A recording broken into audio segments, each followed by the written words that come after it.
Hello my friends, welcome for another shave. Kind of in the evening. It was hot as could be today and I was out cutting grass and doing all maintenance stuff between rains. So I got all the grass cut, 3 yards. I have to do bars next door, and then next door neighbor on the other side had a heart attack, so I was doing his yard too. So it got all of them cut, and first my tractor caught on fire. But I got it put out. It didn't hurt anything. I'll take it apart tomorrow and try to figure out why it did what it did. I think it just grass clippings and stuff got up underneath. And I was tired. I just parked it, closed the door to the barn and walked away. Something told me to look back, and there's smoke rolling out of the barn. So I went in, and sure enough, it was on fire. So I pulled it out and put the hose to it, put the fire out, let it cool off. It's okay. This is a cool water shave.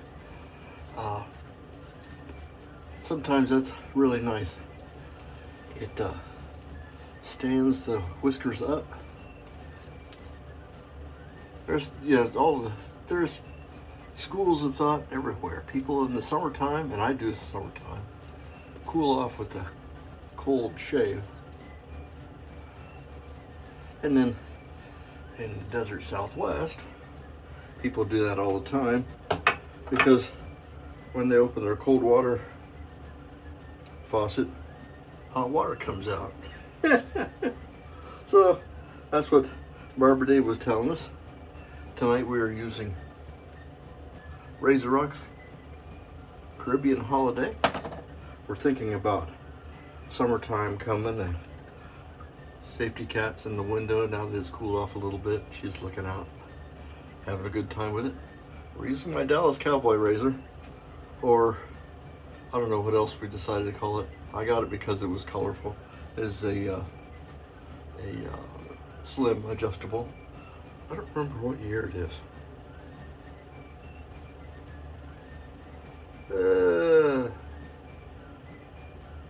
Problem is when it's been powder coated like this, it's harder to see. My eyes aren't as good as I don't know. It's an older one, but it's a nice one. We're having it set on 3. 3 is pretty good.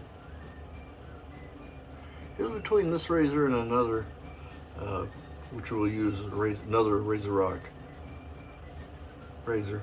This thing is a beautiful cutter though. What happened today in history? Well, that's another reason I kind of do an evening shave, because consecutive days. This is the 16th, and then tomorrow's the 17th. And you history guys could tell me, would know right away that tomorrow is on the beaten track of history, the Battle of Breeds / Bunker Hill, which is a great, well, although it was a defeat, it was also kind of a butt whooping we put on the British just outside of Boston.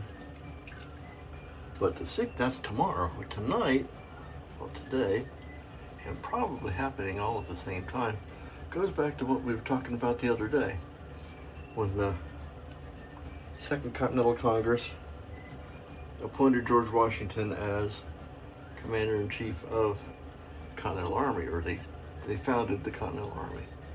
And that's what established the United States Army as we know it today, or that's why we celebrate its birthday. Well, it was unclear whether George was even there when they voted him in.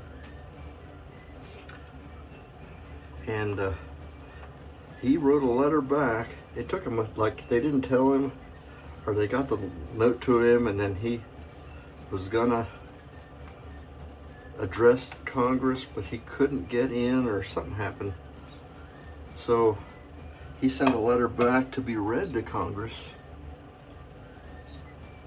because he was a little bit,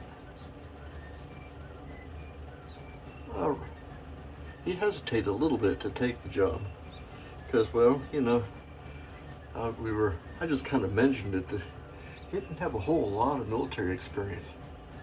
And so, and even less command experience. Because in those days, becoming a colonel or a general in the army or in the militia was primarily a political thing. You had influence and you got appointed to be general of the militia or a colonel, or you ended up doing that stuff. Well, so George sits and he writes a letter to Congress, hasn't read to him, and this is the kind of just a little bit off the garden path of history, and I got the letter right here, so I'll read it to you if I can. I may pause shaving while I'm doing this. So it says, Mr. President, which is, I don't know who President of the Congress was at that time. Anyway, Mr. President, though I am truly sensible of the high honor done to me by this appointment, yet I feel great distress from a consciousness that my abilities and military experience may not be equal to the extensive important trust. However, as Congress's desire, I will enter upon the momentous duty and exert every power I possess in the service for the support of the glorious cause. I beg they will accept my most cordial thanks for this distinguished testimony of their approbation. Trust. We trust you, George. You can do it. But lest some unlucky event should happen, unfavorable to my reputation, in other words, if he should fail, I beg it may be remembered by every gentleman in the room that I this day declare with utmost sincerity I do not think myself equal to the command.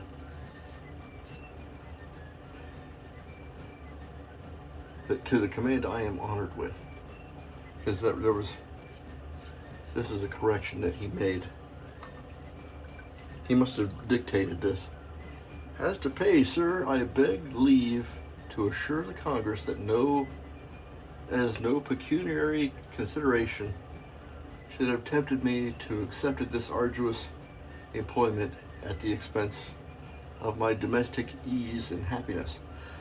I do not wish to make any profit from it. I will keep an exact account of my expenses. Those I doubt not they will discharge, and that is all I desire. So he took this job with no pay, except for what his expenses were. So that's how we know some of the things that he used and that he did were, what kind of, how much liquor he drank, or what he ate, what his aides used. And so that's kind of interesting. And while this is being read at Congress, at this very moment, that'd be today, there on Breed's Hill, it's to the north of Boston. It's supposed to have been Bunker Hill, but somehow they missed. Rebel soldiers are digging out and making fortifications to prevent the British from taking over the highlands above, and by getting the highland, that would get behind rebel lines and let them get to stuff. So they're still trying to keep that blockade of Boston. So see that history coming fast and furious. So they're digging away, and then the morning of tomorrow, English forces will attempt to take Bunker Hill, the bluff in front of it, Breed's Hill, and they're going to get it handed to them. Eventually, they will win. What happens is they'll try to ascend the hill. The rebel forces open up on them. They have the high ground. They're shooting down at them, killing officers, killing men. At the end of the day, British lost over 1,000 soldiers, which is heavy losses in those days, because they weren't really that big of forces at any one time. So they were getting withering fire. They got driven off, and then they regroup at the bottom hill. They run away, getting shot in the backs. Even as they turned and tried to get away, they got shot because the rebels and colonials, the weapons that we had at the time,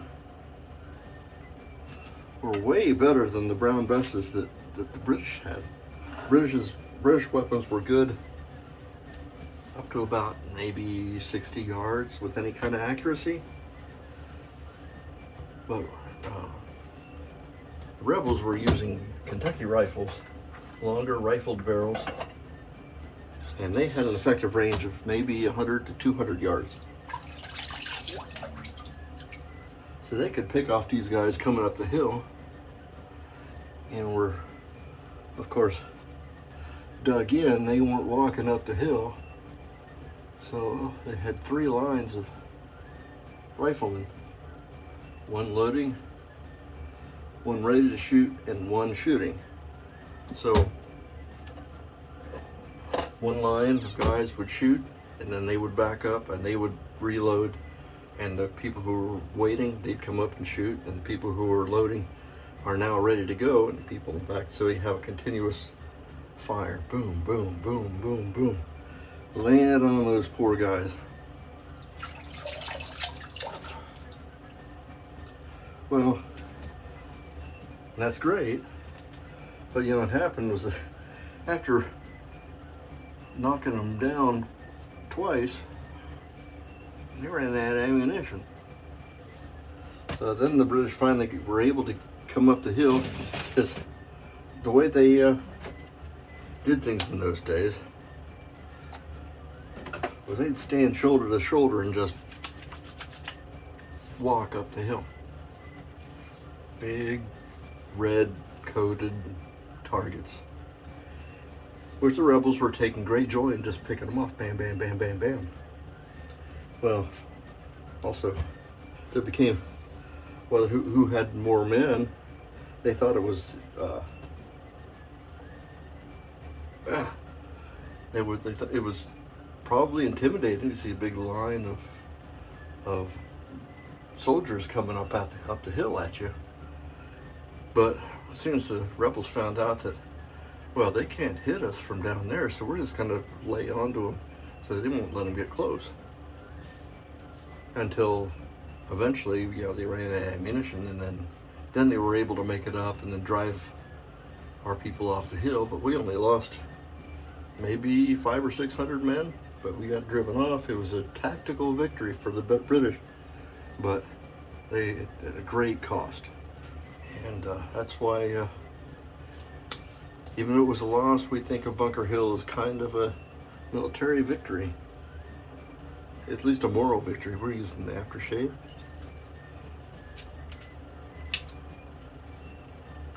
So, that's pretty commonly bandied about the Breeds Hill, Bunker Hill misnomer. It doesn't matter. What matters is we learned something there, is that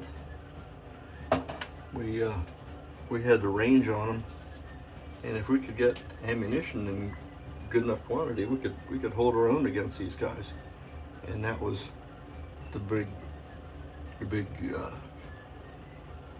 thing that kind of helped things along. Of course, the war lasted 3 years after this, but this was kind of early on a little morale builder. But that's what happened today and tomorrow. in 1775. I'm Major Ish. You find me at theshavycadre.com. If you made it this far, thank you so much for watching. Like, please. That helps the algorithm thing. Gets me out in front of people. Subscribe if you're so inclined. We'll see you next time. Bye-bye.